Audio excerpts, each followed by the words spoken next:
Sounds on, cameras on. We are ready to go. Welcome everybody to Dr. Kush's Exotic Drinks. I am him. I'm that guy. We're really trying to figure out exactly what we're doing. I'm just running around making ice. Kyle's staring at the screen as he's doing this. Go! Purple, way behind, way behind. Is it on? It is black number one. Let's do it down. Gently.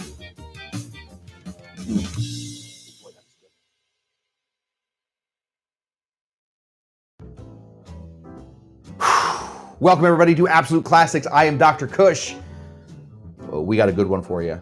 If you have never made this next cocktail, you really should. It's a fabulous cocktail. Now, we talk on the show a lot about classics, what a classic is. This is certainly a modern classic. However, it's somewhat under the radar unless you are in the know. I think my job here is putting you guys in the know. I left bartending at bars so that I could open up my own bar here, where basically I could bring you all in and I could teach you what I am learning and what I already know. The Jasmine is one of those.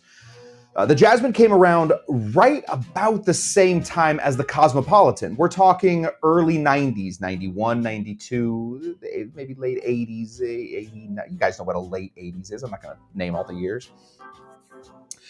Came around right around that time as the Cosmopolitan was sort of sweeping the nation. It was a little sweet, but it was at least Dale DeGroff out there trying to make cocktails sort of a thing again.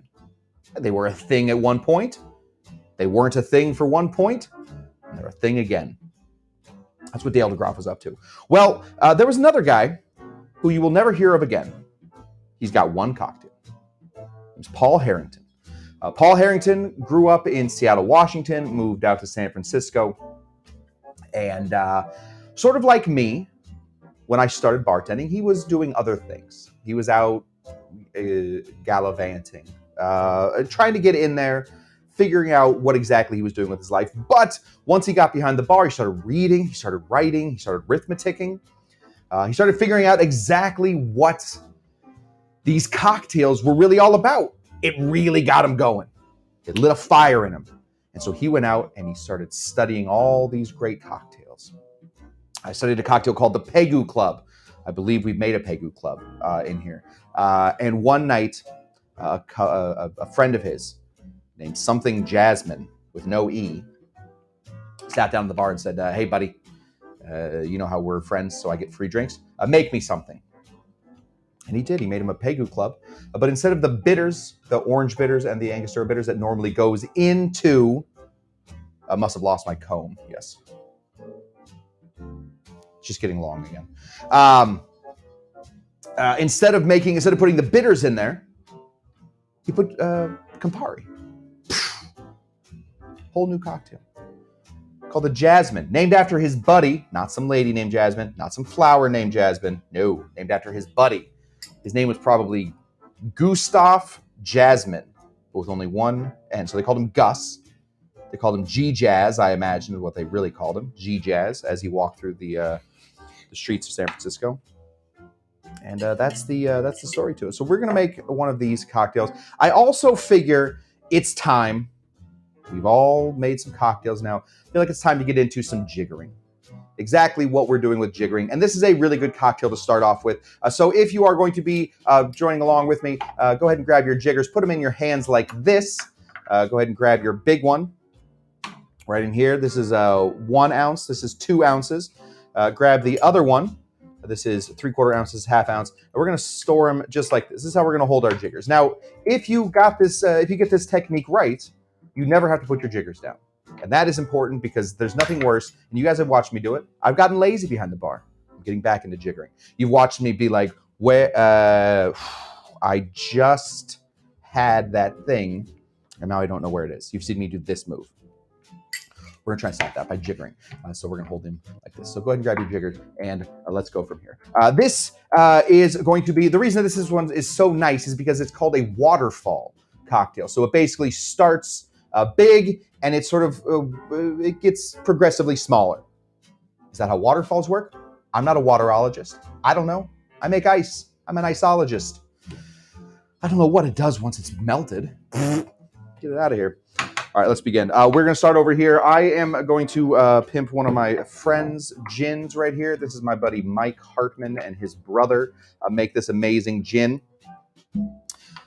Doug is confused. He's worried about the word jiggering. Yes, we're going to be getting into jiggering. This is, if you guys have speed pours, this is a little easier, a little nicer, but just going to show you real quick. This is my buddy's gin. It's an American gin, very nice gin. This is 1.5 ounces we're doing. So let's say I picked up my jiggers like this. Pick them up like this. Oh, dang, the 1 ounce is on top. I'll never be able to get this done. Well, watch this.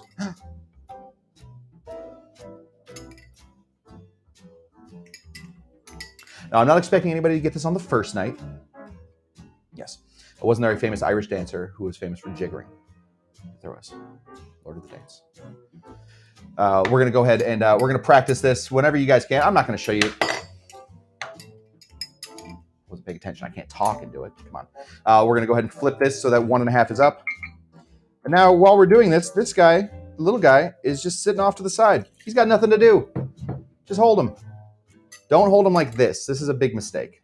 Hold him like this so he rests right up there. Easy. Put that away. Next thing we're going to need is 1 ounce. Like that. You shouldn't even have to look. 1 ounce. Floop. Right there. Of this stuff. Not Bacardi. This is still that Curacao. I've run out of Curacao. I have no Curacao budget, apparently. We're going to go ahead and throw in 1 full ounce of Curacao. Triple sec is okay. You really want something sweeter, though. Right there. Okay, so we have 1.5 ounces. We have 1 ounce. Now we got to find a way to get to this guy. When we get to the next guy, what we're really looking to do is we want to take this guy and we want to put him away.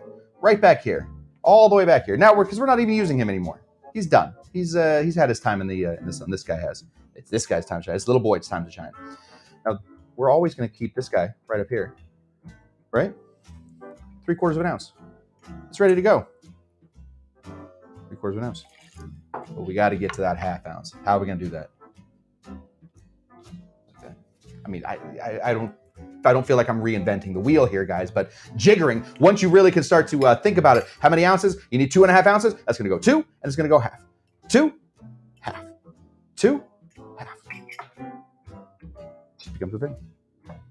You then can't hide your Campari from yourself. Yeah, there we go. Campari right here. So we're going to go ahead and open this up. We are going to go right there and 1/2. My goodness, it's simple. And you never, ever, ever are looking for your jiggers. Another good thing is, this jigger, I don't know if you guys know this, this jigger was actually a gift from Avery and Keith. I did not have a 1/2 ounce jigger for the longest time. It was a gift, so I would hate to lose it. Better that I never have to put it down. Look at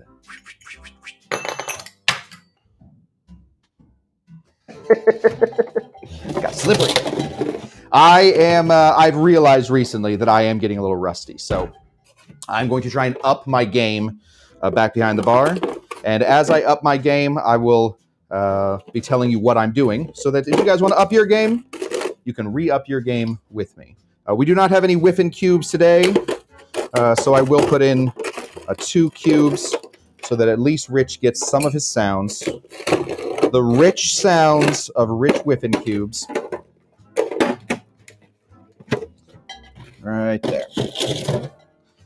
Now, technically, if you are really getting good at this, you do not have to, you can scoop your ice with one hand. You never have to put these down. You literally just go right to bed with them. Watch this. Right? I feel it's like I feel like I'm like I'm teaching a toddler something. I don't feel like you guys are toddlers, but I feel like this is, I don't know how much information the toddler already has. What has the kid at school already taught him? I don't know. But I don't want to be the lame-o, so I'm going to teach him everything. Ready? Let's get in here. 1, 2, 3. Still holding him. Watch this. Still flipping him. How many do I need? 1 ounce? Oh my goodness, I got it right there. And then half an ounce? Oh, dang. I flipped it in my hand. There it is. Half an ounce? Ha ha ha. Edward Jiggerhands.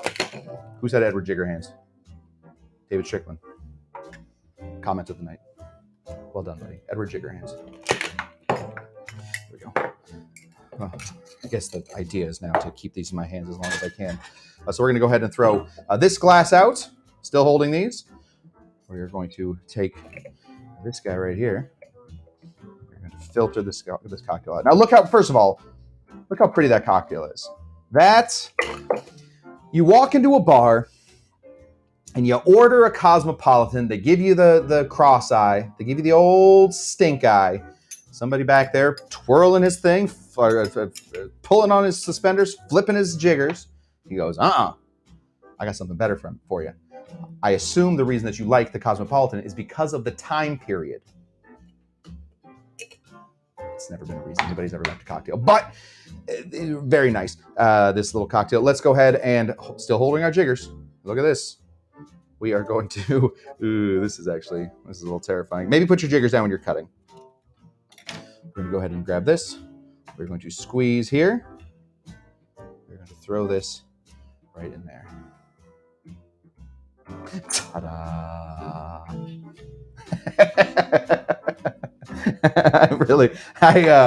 I did not mean to get so into jiggering, but I was thinking about it all day. I was like, dang, you know what I haven't done in a long time? Really fast, interesting jiggering. These are the boring parts of bartending. Let's go ahead and take this drink. Holy crap. Some fun things about this cocktail. I'm going to put my jiggers down while I wipe my hands. Some fun things about this cocktail. This guy, Paul Harrington, created the cocktail.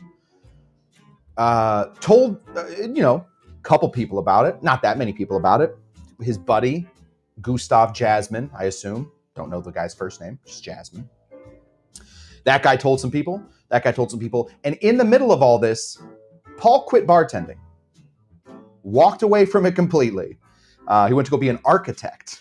So eventually, he walked into a bar. Somebody introduced him as, hey, this is Paul Harrington. And some bartender, probably looked a lot like me, probably was doing this, flipped out. Like, Paul Harrington? The Jasmine cocktail guy? He goes, yes? Yeah, he goes, oh, dude, you're a legend.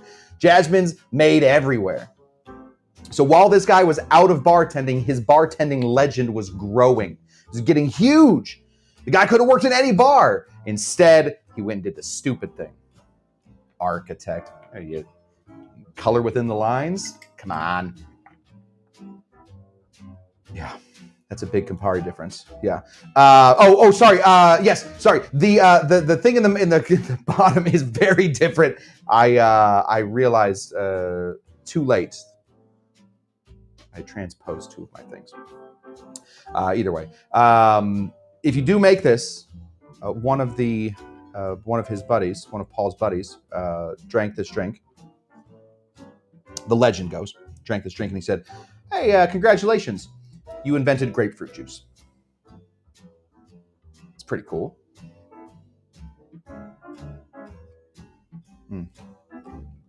Let's see. Okay. 1/2 gin, half lemon juice, quarter Campari, and quarter Cointreau. That is not Paul's recipe. Let's see.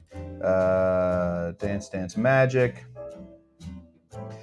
Do you get a sticky hand by the end of the night? Yes, I do. By the end of the night, your hands are sticky. But you know what? Your hands are sticky anyway. And the good news about this, sometimes it's hard to wash jiggers. So if you guys ever do get a job behind a bar, know that you take this, if you're just holding them, just shove them in the water, pull them out. Shove them in the water, pull them out. a really good way to clean. Are we all complaining about how much Campari did you just put in there? I put in a quarter ounce or a half an ounce. So it goes 1.5 ounces gin, 1 ounce of Curacao, 3/4 ounce lemon, half an ounce Campari. Paul's over here being a Google Ranger. We don't make the Difford's version of this drink ever, Paul. We don't go to Difford's. All right? We look at old cocktail books. On classics, at least. Sometimes I look at Difford's. If you guys want to, Difford's does good things. I think that's that. This is the version I made. If you want to follow Paul's version, Paul has a different version. I think his is like 2 ounces, 1 ounce, quarter. Where's the fun in that? 1.5. 1. 3/4. Half. Get this beautiful cocktail. That's it. Yeah. Paul, you'll get it. Okay. What's this? This got so serious. Campari threw me. Yeah. Yeah, sorry about that. Okay, guys. This is that. And tomorrow is something different. Tomorrow, we are back. Cocktail fight. It's called a bar fight. Tomorrow we are back. We are going to be doing something called Tiki Tuesday, where we will be making a tiki cocktail. Wednesday, we will be back here for Drinker or Stinker. I will be back here Thursday doing a show. It will happen because I will not be here Saturday. I'm sorry. I have to be gone Saturday. The Saturday after that, though, we will have another special guest, another bartender, home bartender coming on the next Saturday. And we'll go from there. You guys are the absolute greatest. The grapefruit juice is kind of dead on. Yeah. It does taste very much like grapefruit juice. I like this cocktail so much. All right. Samantha spooked that I won't be here Saturday, I assume. I will still put up a video. I will probably be working on my clarification. So... or maybe I'll just do a whole thing on jiggering. Who knows? You guys are the absolute greatest. What do we always say? The moment I start flipping those jiggers next time, you're all going to say, bye-bye. Bye-bye. Come on. Bye-bye. Bye-bye. Bye-bye.